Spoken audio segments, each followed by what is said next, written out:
All right, let's watch how the SWAT raids this woman's home. Her name is Karen Jimerson. SWAT busts into her home, breaks down her door. I think they even threw a grenade in her in her front lawn. Um, Came in, guns blazing, and found out they had the wrong house. Can you believe that? I will. Let's start off by saying I am very thankful that she survived this uh, police encounter because we all know this could have been far worse than a YouTube story. All right, but let's hear about it. All right, it's Ricky Rich with Black Primacy. Please don't forget to like, comment, subscribe, and turn on your notifications. On a quiet evening in March 2019, Karen Jimerson was getting ready for bed at her Texas home. She had just finished showering. Her partner and their kids were sound asleep. All of a sudden, Karen heard something. I was headed out of the restroom into the last room to get some clothing. And I turned around and the police was coming down the hallway. And they pointed the gun straight at me. And I proceeded to say, please don't shoot. So he proceeded to say, well, get down. A Waxahachie, Texas SWAT team, led by Lieutenant Mike Lewis, had arrived to execute a search warrant at a suspected drug house. The only problem? They stormed the wrong place. Lewis had every reason to know that Karen's house... Wait, the houses don't really even look the same to me, right? Do they look the same to y'all? Let's see.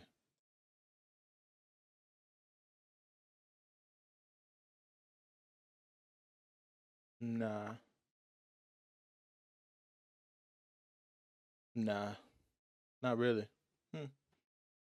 Similar, but all the houses on that block are similar, so. Interesting. Lewis had every reason to know that Karen's house was not his target. He knew the address on the warrant, which did not match the address clearly displayed on the front of Karen's house. He knew the target house had a detached garage and a perimeter fence, while Karen's house had neither.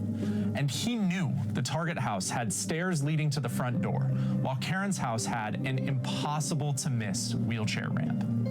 Despite all this evidence that they were at the wrong place, Lewis still ordered his team to shatter Karen's windows, detonate a flashbang grenade in her front yard, break down her door, and enter with guns drawn. I was in a state of mind of what was going on, what is going on. I'm not a criminal or anything, and I'm thinking, well, this can't be real. So I was in a state of shock.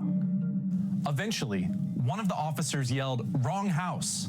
The SWAT team left Karen's home in shambles and raided the correct house 2 doors down. I did say, how can you mistaken our house for someone else's house? And they stated that they had been watching our house for a period of time and they just mistaken it for someone else's house.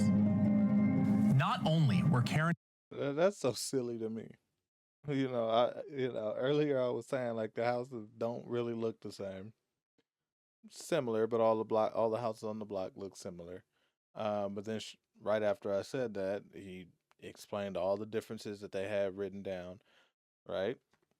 Cool, because I already know some people get on this video. Oh well, the houses do look the same. Okay, whatever. But then they go as far as to claim that they've been sitting watching her house. So they've been sitting watching the wrong house for a few days. And if you were watching the wrong house, what did you see that warrant you to be able to break down the house anyway? Because clearly y'all had the wrong house. Y'all had the wrong house. You was watching the wrong person. So you couldn't have saw anything that would give you the belief that you should be knocking down these people's door. What was the whole purpose of raiding this house if you didn't need to see anything? Or what was the whole purpose of watching this house for 2 days if you didn't need to see anything in order to knock it down? because you didn't see anything. Y'all let me know what y'all think. Karen and her family left to fix the damage to their belongings, but they also had to deal with the to their belongings. Karen and her family left to fix the damage to their belongings. Not only were Karen and her family left to fix the damage to their belongings, but they also had to deal with the trauma of the raid. Though the raid is gone, we're still dealing with it mentally. You know, it's just an ongoing feeling where, are we going to be all right? Are there going to be any other incidents where it's going to happen again? The memory is always in the back of our heads. It doesn't matter how much medicine we take, it always comes back. It always comes back. After the botched raid, an internal investigation found that Lewis completely overlooked his department's reasonable and normal protocol. The police chief testified that these mistakes should have never happened, and Lewis was suspended without pay. Even Lewis hasn't argued that ordering the no-knock raid was reasonable under the Fourth Amendment. But when Karen sued, the Fifth Circuit ruled Lewis was entitled to qualified immunity. That felt like they were trying to cover up their wrongdoing. When they try to cover up their wrongdoing, it's like, if it happens to me, it must have happened to a lot of people that didn't have any power. Karen deserves to have her constitutional rights vindicated in court. That's why she and IJ are petitioning the United States Supreme Court to hear this case. Qualified immunity should not shield officers from accountability. That's especially true when they fail to recognize obvious signs that they're raiding the wrong home. We had Let me again say, I'm very happy that that this woman, Karen Jimerson, got out of there alive. Okay. Because we've seen this type of stuff play out, and someone in the house has a legal firearm, right? All of a sudden, doors getting broken down and glass getting shattered, and they go run for the firearm, and now they're no longer with us simply because they were defending themselves from what they could reasonably assume was some sort of attack on their family, themselves or their family.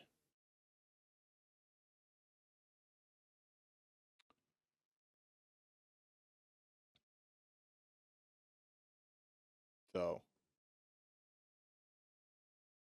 the police, obviously this whole, qualified immunity type deal, is just gonna, just, I would think that at the very least that they would be responsible and willingly be responsible for the damage done to the home. At the very least. I literally blew down her door. Oh, wrong house. Ran to the next door, blew that door down, handled their business, and just walked away. Like, what?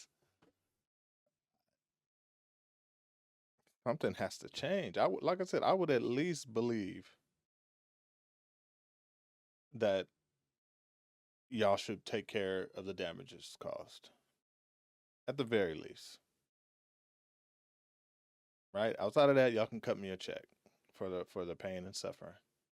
But at the very least, you can fix the damage. Right? Maybe put me up in a hotel for a week while you do so. Right? I don't get it. But let's all just be happy that this story wasn't what it could have been. All right? So, stay strong, Karen Jimerson, glad to see that you're still with us. You know, I hate that we have to say that, but I'm glad that you're still with us. All right, y'all let me know what y'all think, okay? It's Ricky Rich with Black Primacy. Please don't forget to like, comment, subscribe, and turn on your notifications.